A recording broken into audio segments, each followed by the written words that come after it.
Dans une vidéo précédente sur ce projet où je refaisais les phares avant de cette voiture, j'ai reçu quelques mots d'amour qui me disaient très clairement que j'étais un gros nul de ne pas savoir changer une ampoule de veilleuse.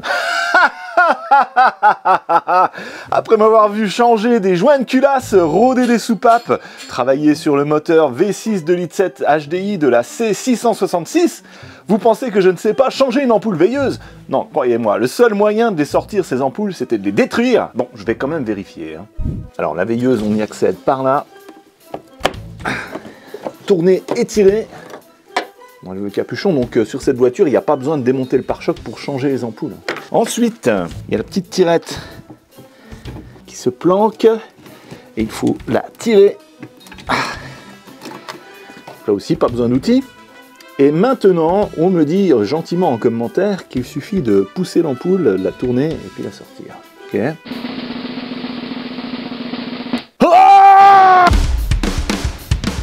Garage bagnole et rock'n'roll. Garage bagnole et rock'n'roll. Garage bagnole et rock'n'roll. Garage bagnole et rock'n'roll.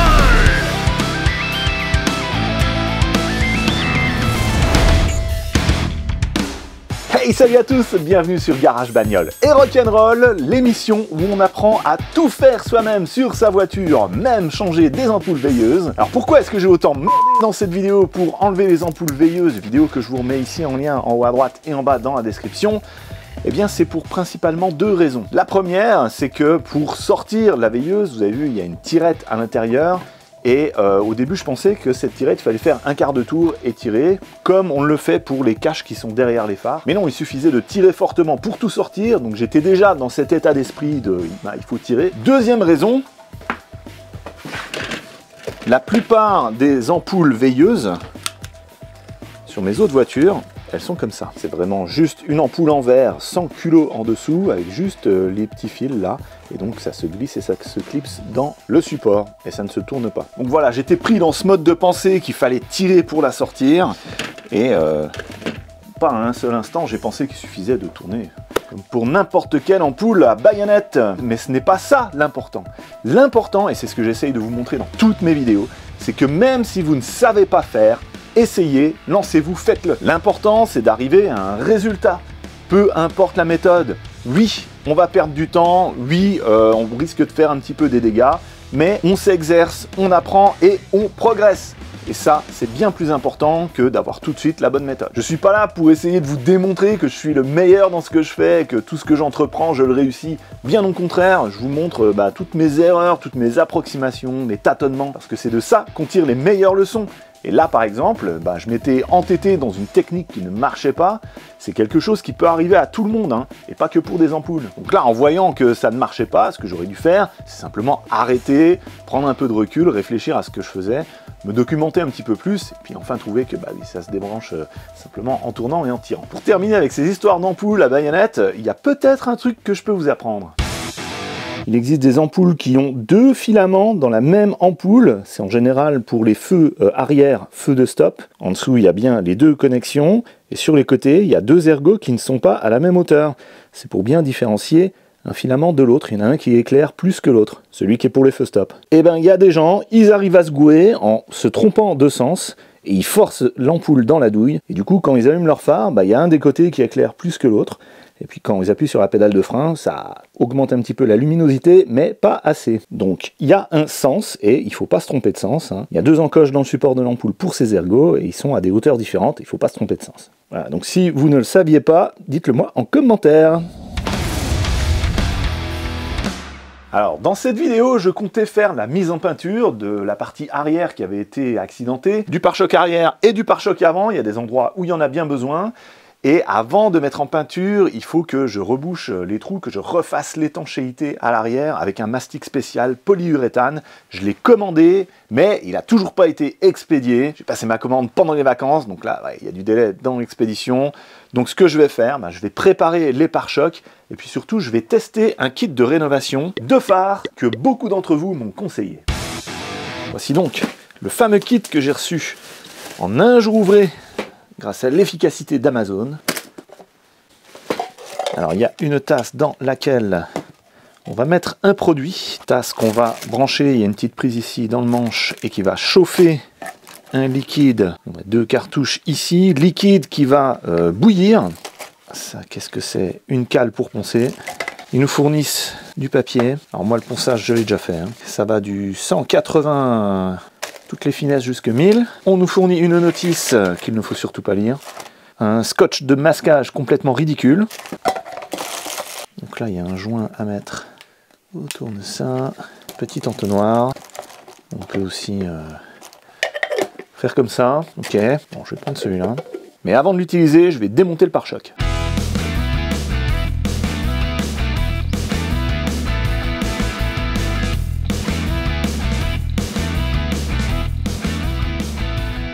Le phare avant gauche ici, je l'avais bien poncé et poliché même. Vous pouvez voir qu'il est quand même plus opaque que celui-ci.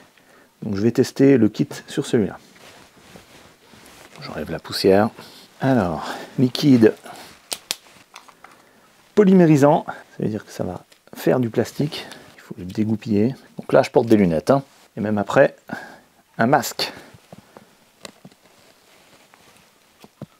Ok. C'est un liquide bleuté. Branchement de la tasse magique. Et on attend que ça chauffe. J'ai mis mon masque FFP2. Tout le monde sait ce que c'est maintenant. Voilà, je vois du gaz qui sort ici par le bec. Alors on y va. Que la magie commence.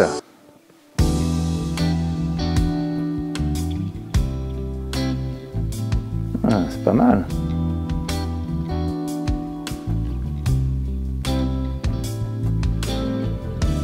Il faut se tenir à 1 cm. Hein.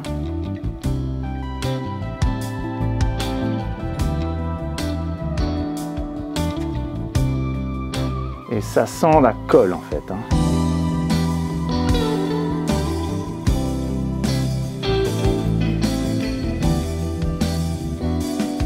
On sent qu'il y a du plastique qui est en train d'être reformé.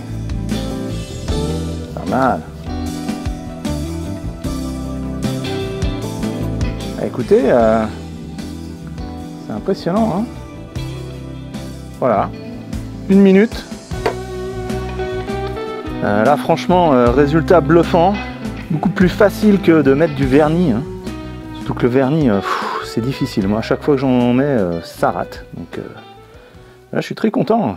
Donc là, si on recompare à nouveau, bah, celui-ci est mieux que celui-là. Impressionnant. Alors bah, c'est magnifique tout ça, reste à voir comment ça va se comporter dans le temps. Dans la notice ils disent 3 à 5 ans. Donc rendez-vous dans 3 ans, on fera le point. J'espère que cette voiture sera toujours là.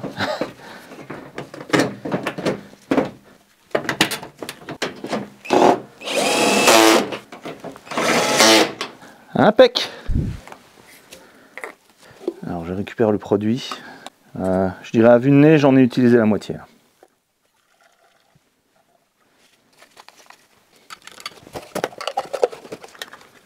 Eh ben super, j'en suis content de ce petit kit. Et ça rentre pas dedans.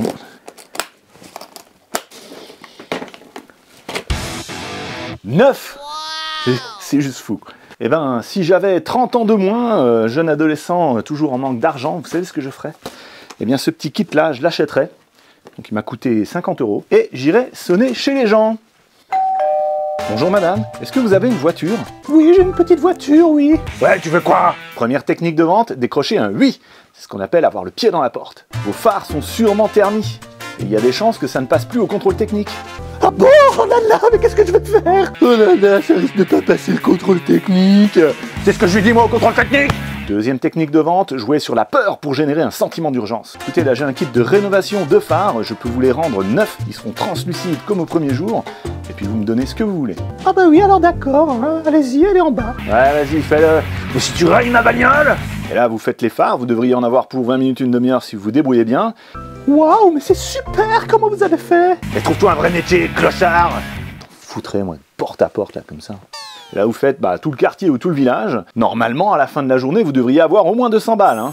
Ou alors, c'est que vous êtes vraiment très lent, ou que vos voisins sont des radins. Vous lui dites que la rénovation tiendra entre 3 et 5 ans et qu'elle n'hésite pas à vous rappeler si ça commence à ternir de nouveau. Ça vous fait une cliente qui revient. Puis après, si ça marche bien, n'hésitez pas à vous mettre en auto-entrepreneur, commencez à faire de la pub, alors soit sur les petites annonces, Le Bon Coin, etc., soit encore mieux, à l'endroit où les gens découvrent qu'ils ont un problème d'opacité de phare. C'est où cet endroit ? Au centre de contrôle technique. Alors vous faites le tour de tous les contrôles techniques autour de chez vous, vous laissez une petite carte avec vos coordonnées, avec une photo de phare avant et après pour qu'on voit ce que ça fait. Et à vous la quicheta. C'est pas avec ça que vous allez être millionnaire, hein, mais comme on dit, ça met du beurre dans les épinards. Moi je suis pas là pour vous conseiller des investissements en crypto ou immobilier ou bourse. Investissement risqué, là c'est pas risqué, ça marchera. Mais bon, faut s'y mettre, il faut bosser. Alors ce pare-choc il est dans un sale état, en particulier ici ça a bien frotté. Là, il va falloir poncer, voire même recreuser un petit peu, mastiquer et puis faire ça bien plat. En dessous, là, il y a plein de rayures. On a aussi ici un gros trou dans la peinture. Là, il devait y avoir un truc chromé qui est parti. Là, c'est fendu. Ici, il y a des petits impacts. Encore des impacts là, rayures ici. Bref, pour bien faire, il faudrait le refaire entièrement. Et là, qu'est-ce qu'ils m'ont mis là? Ils m'ont mis une vis dans le plastique pour tenir le truc là alors que c'est clipsé normalement. Ne faites pas ça s'il vous plaît. Donc il va falloir que j'enlève tous les éléments noirs là, les anti-brouillards, les grilles, il va falloir que j'enlève la plaque, elle est tenue par des rivets qu'il va falloir que je perce. Et je vais juste préparer les endroits qui sont les plus attaqués. Le but c'est pas de leur mettre un œuf, hein, c'est juste que ce soit un petit peu plus joli.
Alors, voici ce que ça donne.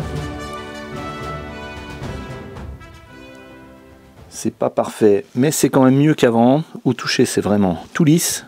Donc, une fois que ce sera mis en peinture, ça devrait être plutôt chouette. En tout cas, mieux qu'avant. Bon, écoutez, c'est tout pour aujourd'hui. Alors, ce kit là pour refaire les phares à neuf, c'est bluffant. Ça les refait vraiment à neuf. Prochaine vidéo, je pense qu'on va pouvoir faire la peinture. Pare-choc avant, il est prêt. Pare-choc arrière, il me faut cette colle polyuréthane là, pour le réparer. Je vais l'agrafer avec mon petit coffret Amazon de soudure plastique, ça marche plutôt bien. Mais en plus, je veux qu'il y ait la colle polyuréthane qui tienne les deux parties. Pareil, cette colle, j'en ai besoin pour reboucher les trous qui sont dans le coffre avant de mettre en peinture. Voilà, j'espère que vous avez apprécié cette vidéo. Si jamais vous vous lancez dans le business de la rénovation des phares, dites-le moi en dessous en commentaire, ça m'intéresse et je suis sûr que ça intéresse aussi les autres. Comme d'habitude, vous trouverez en dessous dans la description tous les liens vers les outils et les produits que vous m'avez utilisés dans cette vidéo, en particulier le kit de rénovation. En attendant qu'on se revoie, je vous laisse ici la playlist de ce super projet Alfa Romeo, en dessous un épisode que YouTube a sélectionné pour vous. Moi, c'est François, je vous dis à la prochaine sur Garage Bagnole Rock'n'Roll. Avec ma petite ampoule, j'avais l'air d'un con. Ma mère